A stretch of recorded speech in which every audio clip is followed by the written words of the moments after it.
Hello, everyone, and welcome to week 2. So we have a quick agenda here. We're going to review the discussion boards from week 1. I'll point out what the readings are for this week. The topic is fact or fiction, and then we'll go over some of the standards for fact finding and then talk about what's due next. So reflection on week 1 discussions. All of you did a great job on your posts, very thorough, great explanations and examples of why, the habits you have as a critical thinker, so forth and so on. So I want to talk to you a little bit about how the grading works on the rubrics for discussion boards. So you can get exceed standards, at standard, average standard, or below standard. So keep in mind that if the instructions are to respond to 2 peers, which is great, but if you do that, those are the instructions, right? That is meeting the standard. If you want to exceed the standard, make sure to respond to multiple peers, more than 2, in order to qualify for that highest grade.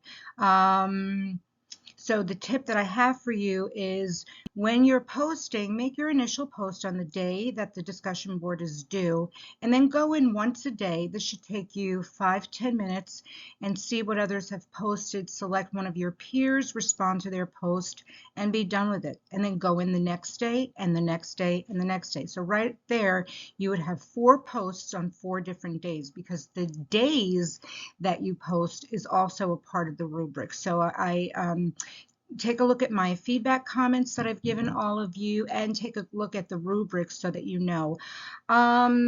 Just a very quick thing that I have here, the referencing of the textbook or any book in general. It's the first letter of the first word is capitalized, and then everything else is lowercase. That's something in APA 7.0.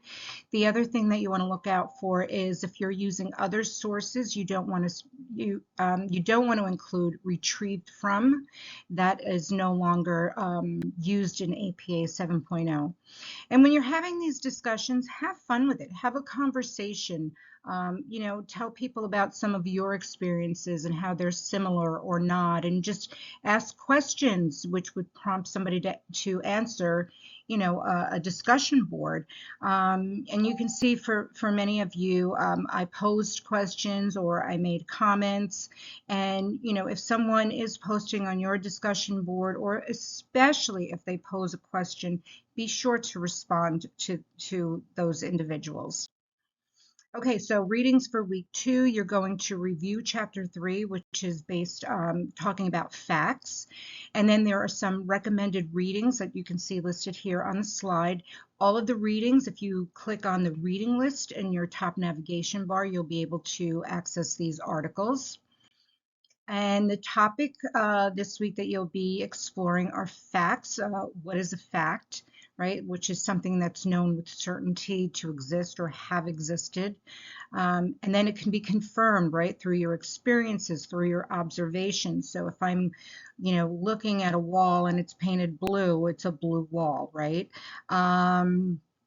And it typically answers where, what, and how questions. And then you want to always make sure that you're using reliable sources to back up any factual information that you include in the paper. And you do that through verifiability, reliability, probability, plausibility, accuracy, and currency. And you'll read more about that in the books.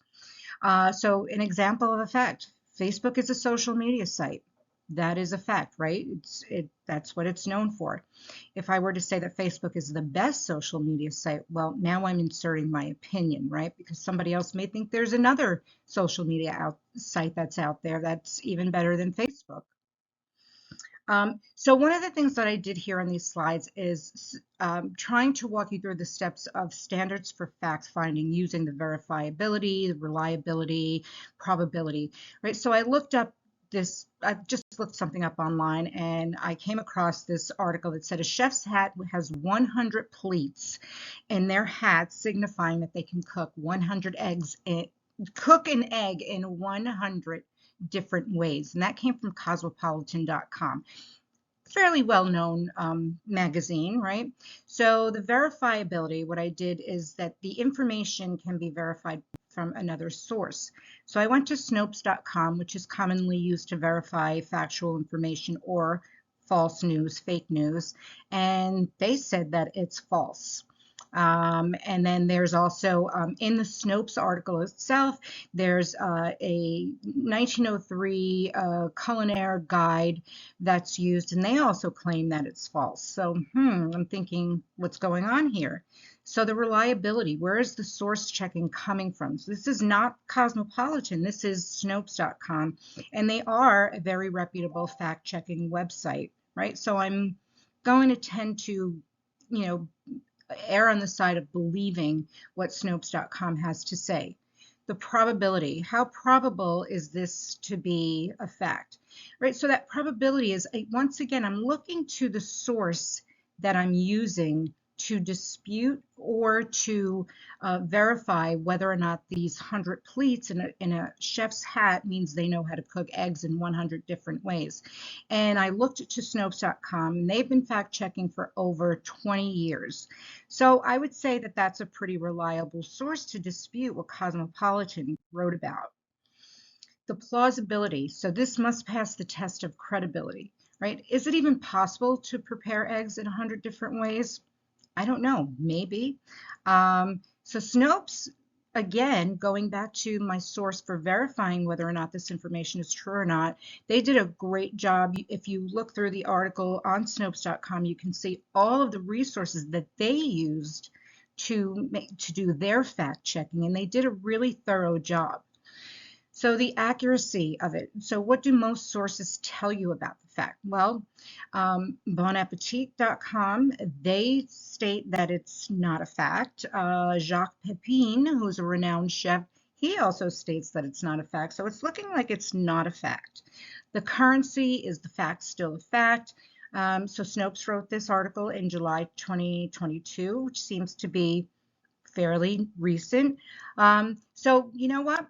For me, the jury is out on this one. I'm not really sure whether or not it's true. I mean, Snopes and other reputable sources are saying that it's not. However, Cosmopolitan is a reputable source in some sense as well. So if anyone feels that they want to dig deeper into this, feel free to do so.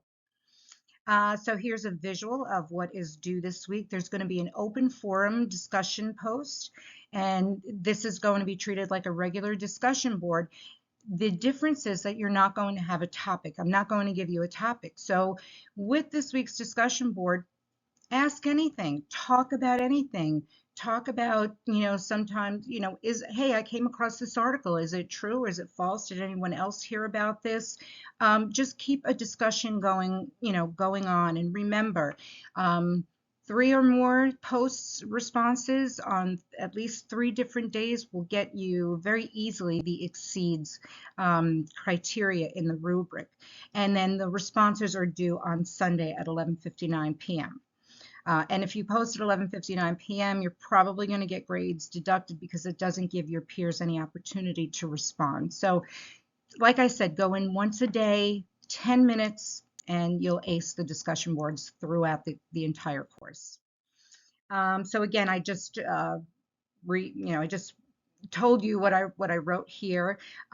These discussion board posts are worth 40 points, so they're worth more than the discussion board posts where I give you a topic to talk about. So I'll try to get in there and I'll start something, and feel free to respond to my post, start your new thread if you wish. And to those of you who have responded to my posts, I try to go out of my way to respond to everyone. And thank you for responding to me if you did. And for many of you that did, and you responded to 2 of your peers, you actually got the exceeds criteria because there were 3 posts that you responded to, including mine. So that's just another tip for you. What else do we have going on? There are no assignments due this week. Looking ahead, we're going to talk about inferences. You'll have the team inference discussion and essay, and there'll be a discussion board the following week, which will provide you with a topic, unlike this week's discussion board, which is an open forum. You're going to have your team inference paper that's going to be due at the end of week 3 on Sunday, January 29th. You want to start collaborating with your teams, with your groups, so that you can all, gather together and come up with a great paper. It's going to be an essay, 3 to 5 pages, APA format. If anybody has any questions about APA formatting, there's a quick, brief PowerPoint in the essay where I give you the basic references that are used, journal articles, books, and websites, and how they're formatted in APA 7.0. So be sure to check that out. And you're going to have to also have a peer evaluation form, which is also included within the assignment. But you don't have to worry about this week. That's not until next week. So otherwise, that's all that I have for now.